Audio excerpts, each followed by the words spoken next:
Hello, good evening. Welcome to the presentation for Dorothy Irene Height, Civil and Women's Rights Activist.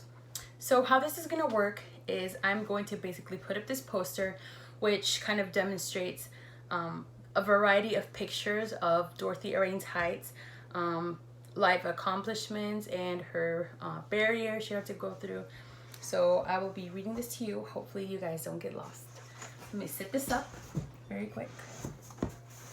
Hopefully you guys will be able to see this, all of the different pictures right here.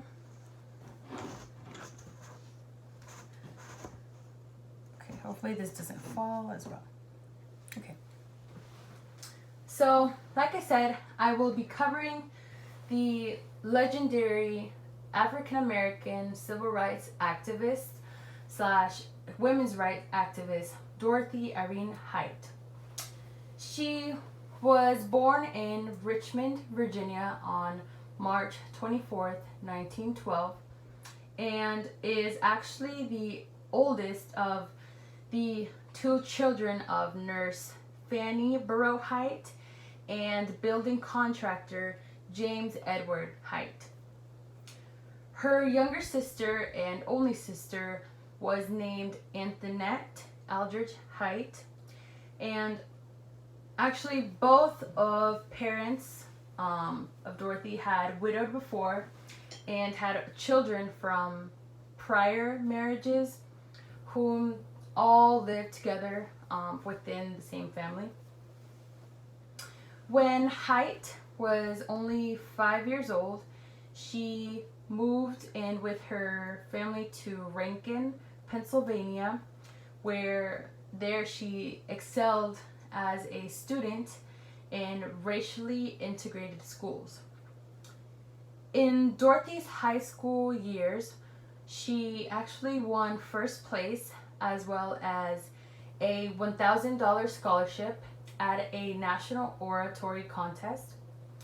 She was socially and politically active in anti-lynching campaigns, and this was all because she was an amazing and very intelligent woman. Due to Dorothy's excellence, she was awarded a scholarship to New York University for her amazing oratory skills. Although New York University was not her first college she attempted getting into, in fact, she had initially applied to Barnard College in New York 1929, but was then unfortunately rejected in the near coming start to the school year because of the quote-unquote unwritten policy of admitting only two black students per year. This was the policy of the university, which is unspeakable. It is terrible. Upon graduating from New York University, Dorothy received her bachelor's in education in the year 1930, as well as her master's in psychology in the year 1932. Soon after this, she continued her education at Columbia University and New York School of Social Work. Height's career commenced after beginning to work as a social worker for Harlem's Young Women's Christian Association, also known as YWCA, in which she later then became the leader of and created a variety of diverse programs. Her civil rights career then kind of took place after meeting with African American leader Mary McLeod Bethune, where this was where Dorothy was inspired to work with the National Council of Negro Women, also known as NCNW. It was during this time that Dorothy put her focus on ending the lynching of African Americans and kind of restructuring the criminal justice system. In the year 1957, Height was named president of the National Council of Negro Women and actually renamed president for 40 incredible years.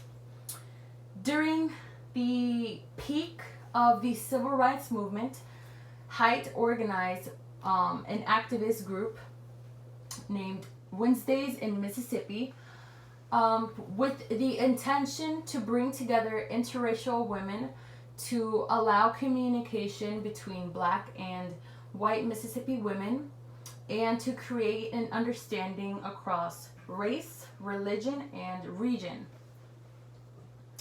Dorothy Height was also an active member of the Delta Theta sorority, which she was actually president of later on.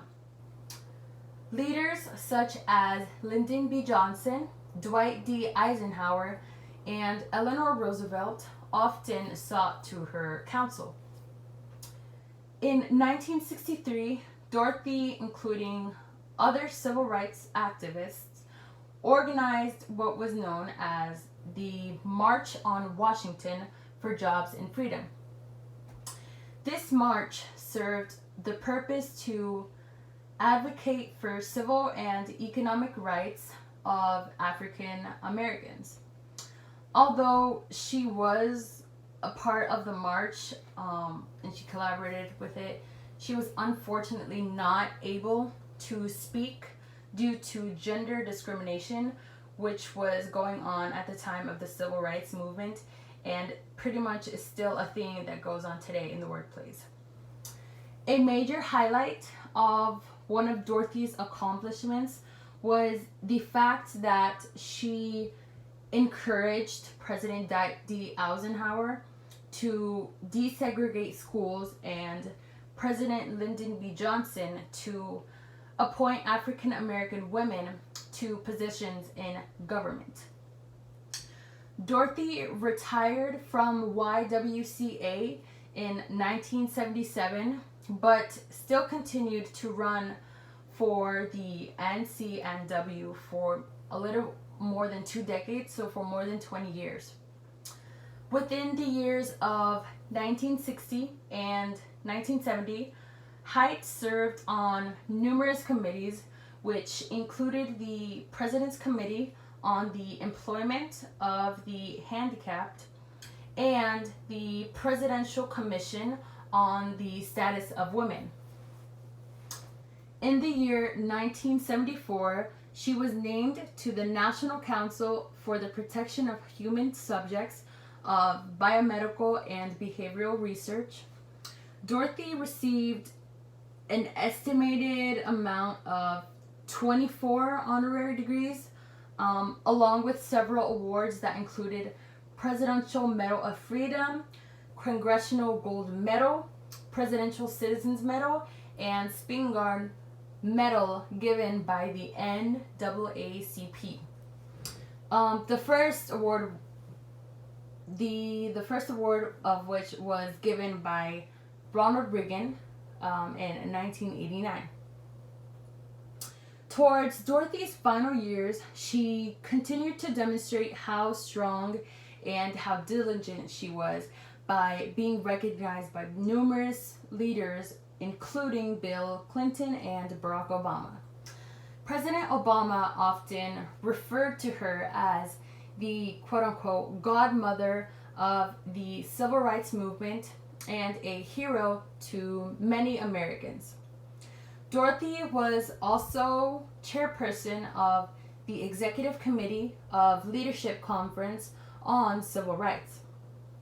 Dorothy Irene Height was not only a leader, but a powerful, respected woman, which was part of the reason why I chose her to be my topic. It is amazing to me how much Dorothy had accomplished throughout her lifetime, given that she was a minority living in an unfortunately segregated world filled with discrimination, hate, and plain ignorance. Her actions and thoughtfulness set an example to how women across the globe could be had they have given a opportunity to change the way society thought. One thing that will kind of always stick with me and something I would always appreciate is how she was able to encourage Dwight D. Eisenhower to desegregate the school system and allow the merging of opposite races. What I also believe is that Dorothy helped, people, and she did what she could and she achieved what she achieved because of her kind-heartedness, her integrity, and her bright personality. The key to getting the audience's attention is by willingness to help people on opposite ends, no matter what the circumstances, no matter the status of the factor you are working with. So this kind of demonstrates true leadership and responsibility, which not many individuals characterize themselves. And that is the end of Dorothy Hyatt's presentation. I hope you guys enjoyed it and followed along. If you guys have any questions, please feel free to message me on iCollege, and I will do my best, and I will try my best to get those questions answered for you. Thank you so much.